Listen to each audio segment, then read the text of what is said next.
Hey everyone, it's Mark Wiens. Good morning from Georgetown in Penang, Malaysia. And today we are just gonna walk around, do some of the top things to do right here in Georgetown, eat some delicious food, and just see and explore the city. So this vlog is just gonna be about some of the top things to do right here in Georgetown. The first time I heard Georgetown, Malaysia, I was thinking that does not sound very Malaysian. And that's because Georgetown was named after King George III of Britain. And so Georgetown has a lot of history that goes way back, a lot of influence from outside countries and cultures, which reflects in the architecture, the buildings, the food. One of the best things to do when you are in Georgetown is to just wander around and walk the streets. There are so many cool things to see and lots of delicious food everywhere you look. But I've got a little like freebie tourist map that I picked up at the hotel. And so I've circled some of the attractions that I'm interested in visiting today. And so we'll just sort of wander around Georgetown today and try to find those attractions. But really, the joy of being in Georgetown are just exploring these colonial and just beautiful streets with the fusion of cultures. We're on Kimberley Street, and I think this street right here, which is called Carnarvon, we're right on that corner, and we're gonna stop here first at the Heritage, UNESCO World Heritage. I don't know if it's a museum or just an office, but we're gonna check that out first, and then we'll probably head over here to the jetty. Here we are at the first site, which is the Georgetown World Heritage Inc. And this is more of just an information center. And actually there are some good maps and some good information about visiting Georgetown. So this is a good place to come kind of as your first stop, just to see the map and also to get some extra information about places to visit. We've made it now to the very famous Lebuh Armenian. There are some temples on the street, as well as just some well-preserved buildings and architecture, and lots of kind of touristy cafes and restaurants as well.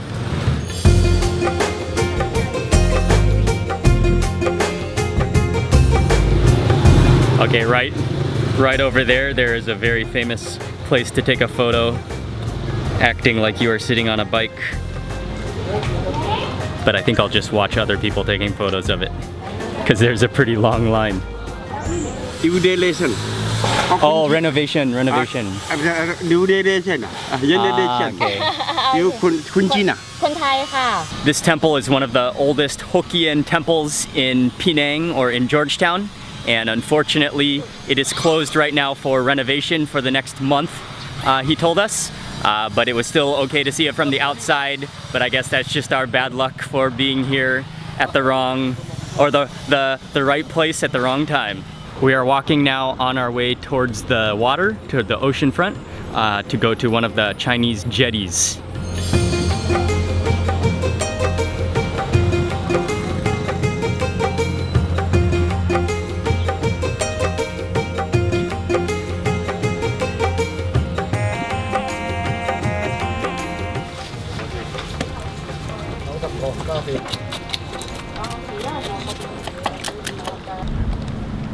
We've walked through to the end of, I think you say it, Chew Jetty, but right along the ocean front there are a series of jetties, which are Chinese little settlements of stilted houses and homes and businesses right over the water. And now they are kind of touristy. There are a lot of like souvenir shops and like kind of snack stores, especially selling sweet drinks and sweet snacks. But it's a really nice place to visit, and you can just walk around and see the ocean, see the boats, and also see some of the traditional Chinese culture in these little settlements. Being here really reminds me of being in Hong Kong, and some of the traditional fishing villages in Hong Kong looks very similar to this. We're walking now on the next jetty over from the one we were just at, and this one looks much less busy and much less shops and souvenir shops, more of just residential homes. So we're gonna just walk to the end real fast, see the view, and then probably move on. We just finished here at the pier. I think that was just Lim Jetty. So now we're gonna head down the road, walking down here, and we're on our way to the Fort Cornwallis, which is here. We might stop around here and then circle back around here.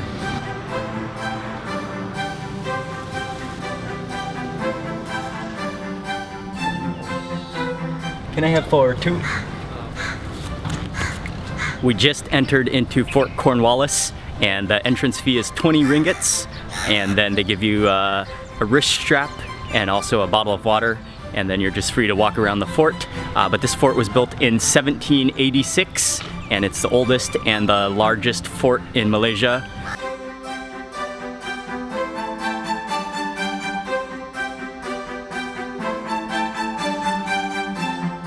We just finished at Fort Cornwallis, and actually there's not that much to see in there. It's sort of just like an open park with walls and cannons around the outside.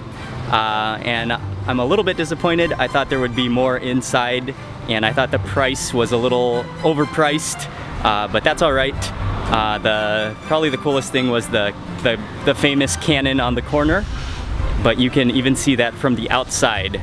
So I'm not sure if it's worth it to pay the price to get in there, but you can definitely see Fort Cornwallis from the outside as well.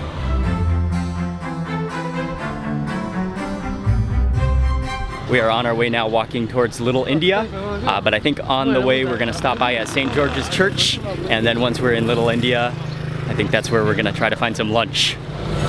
Okay, actually before we get anywhere, we've just stopped at a fruit truck, and this truck is just piled with fruit, stacked almost to the roof. So you just kind of grab things in bags or grab things on stick.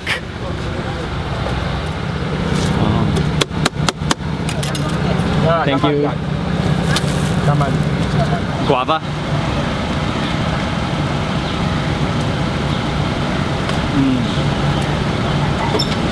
Sour and sweet and crisp. I love it.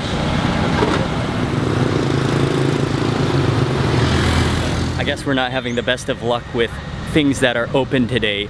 The St. George's Church is closed on Friday, and it happens to be Friday today, but that's okay. We don't really need to see from the inside. It's a nice view from the outside as well. Now on to Little India.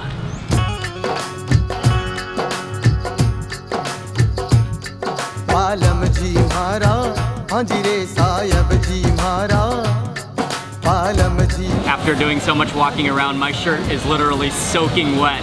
But we just stopped in at a very, very well-known restaurant called Kapitan. They are very well known for their tandoori chicken, but I also wanted to order some of the curries, but they said that's not available until 1:30, and I think it's just 12 now, so that is unfortunate. But I just ordered a couple plates of tandoori chicken and naan. Okay, the tandoori chicken has arrived, and I got a piece of naan on the bottom, and then chicken, and actually the plate just came with one piece of tandoori chicken, but immediately upon receiving it, I had to order a second piece of chicken because I gotta have 2 pieces of chicken after walking around for all morning. Gotta have the lime on the tandoori. It's a nugget of chicken right there. I'm just gonna pull up. That smells incredible.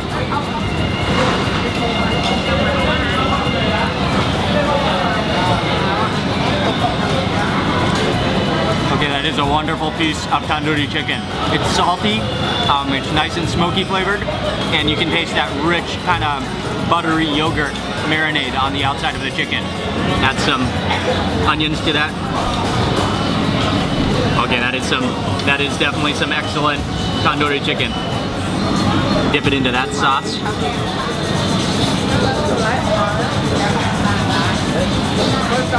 Cabbage. And what I really like is that the skin is taken off the chicken, so that all the flavor is on the actual meat instead of on the skin, like some types of grilled or roasted chicken. But just look at that, it's so good. We just finished with lunch, and I can't say for sure how the curries are, but that is definitely some awesome tandoori chicken. The flavor was just spectacular, and it was, yeah, just grilled to perfection. Right across the street from Little India is the Goddess of Mercy Temple, and it looks pretty small, but there's a lot of action happening around. I'm gonna go have a quick look inside.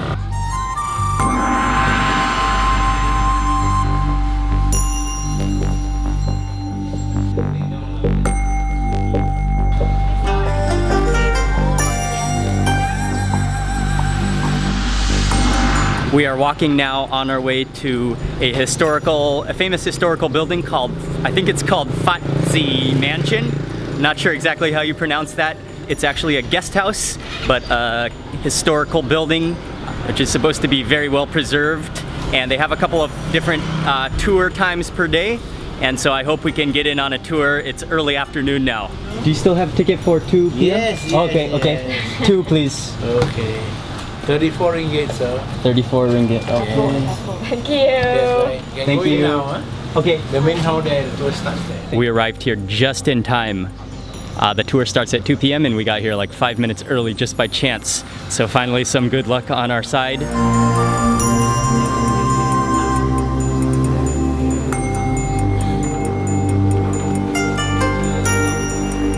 We just finished with the tour of the Blue Mansion, and luckily we got there right in time. The tour took about 45 minutes, and it was the mansion itself is absolutely beautiful and extremely well preserved and restored, and also the history that goes along with it is really fascinating. Mr. Chang, the tour was a little bit chatty. And I wish we would have gotten to see more of the mansion, but we did get an introduction and saw the kind of first few opening rooms of the mansion, and it was extremely, very, very educational. Our guide was very knowledgeable about the house. The only thing I wish is that we could have seen a little more of the mansion, so I'm sure it would be beautiful to stay at the mansion if you have a chance.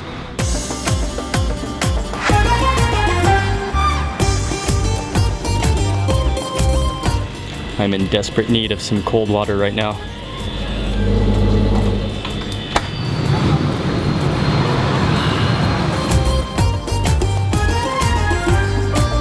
We just spent a few minutes back at our hotel room and I changed into long pants, and that is because we are next on our way to the Kapitan Mosque, which is one of the most well-known, biggest mosques in Georgetown.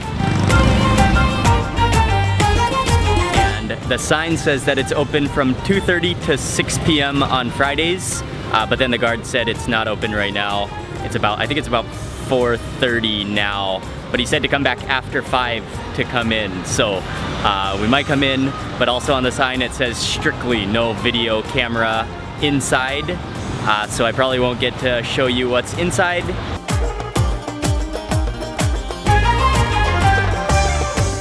Can I have for 2? Yes, please. How do you say the name of the temple? Kongsi. Kongsi. Thank you. I have to admit that in the morning we visited the Chinese temple, and I wasn't sure of the difference between that temple and this temple, but we were just walking around right now, and this is the Kongsi temple. And so we just walked in, got entrance, which is 10 ringgits for entrance, and now gonna go see this temple. So good thing we stumbled back into this temple, or we would have missed it today, actually. Put on my sticker.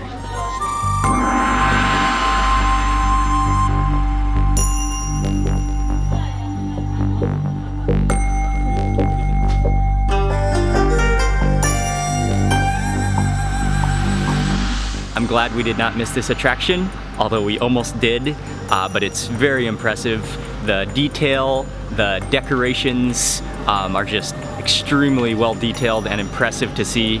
And this is actually a clan house. So the family that commissioned this shrine temple, they used it to worship their ancestors. And this is said to be one of the best preserved and most famous clan houses in Penang, and actually all throughout Southeast Asia as well.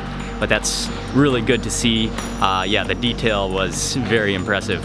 The reason we missed it in the morning and walked right past it is because the sign is sort of on the inside. So if you come, there's the sign right on the inside there. But from the street outside, it's kind of easy to miss. You can just walk right past it. So just remember that if you visit the Chew Kongsi temple. You have low my guy. Okay. It's about 6 p.m. now. We have been walking around all day long, and we just stopped in for dinner at a restaurant called Tai Tong Restaurant, which is a dim sum restaurant. There is a huge Chinese influence in Penang, in Georgetown, and so there are many Chinese restaurants and many dim sum restaurants. They're especially famous because they serve dim sum for lunch and dinner, whereas dim sum in Hong Kong is typically served for breakfast or brunch, but I am happy to eat it at any time of the day. And so they still have the push carts that go around here, just like old school Hong Kong style, and so you can just choose your dim sum right off the cart. And they also have a full menu of a bunch of different Chinese dishes, and I ordered a couple different dishes, just some roast chicken and some vegetables, and then I'm gonna eat some dim sum and drink some tea and do the chili, kind of chili sauce.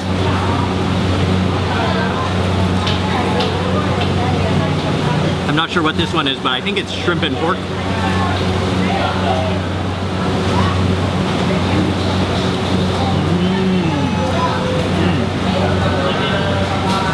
That one just exploded with juices.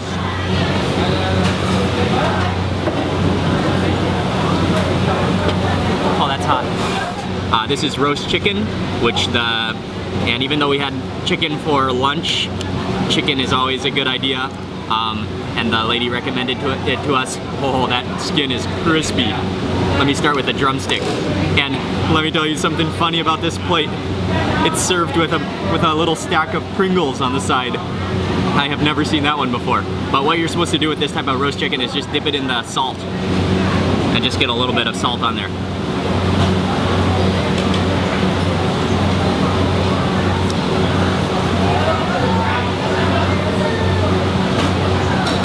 Oh, that chicken is so juicy and oily. And this is a plate of stir-fried gailan with garlic, she said.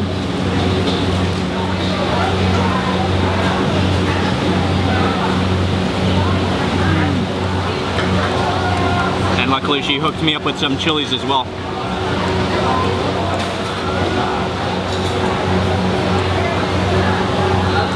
Oh yeah. Oh yeah, that makes it even better. That was a decent meal for dinner. Not the best dim sum I've had, but very good, and good food, and nice to relax there and to enjoy the peace and quietness of dinner after a long day of walking around and exploring Penang. But it has been an excellent day.